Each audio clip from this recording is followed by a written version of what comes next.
Minta maaf dengan talent kaki yang tak berapa nak elok ni. Tapi korang mesti sentiasa ada masalah ataupun selalu hadapi masalah bila bersukan, kaki korang terseliuh. Sakit guys. Ini produk yang paling mantap, iaitu ankle guard yang paling baik. Sebab apa aku cakap baik? Cuba kau try pakai. Pakai dia sangat-sangatlah simple. Sangat-sangat senang. Dan material dia sangat nipis. Bila sangat nipis ni, bukannya benda tu tak support. Still support. Cuba try tengok. Terseliu lagi. Dah susah nak terseliu dah. Satu lagi, bila kau pakai stokin, dia tidak timbul lah. Maksudnya kalau benda tu tebal, susah lah kau nak pakai stokin. Nak main bola ke, nak running ke dan sebagainya kan. Ini kau boleh pakai stokin dan kau boleh pakai kasut. Kau tengok.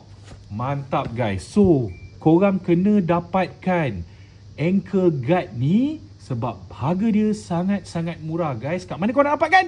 Check beg kuning.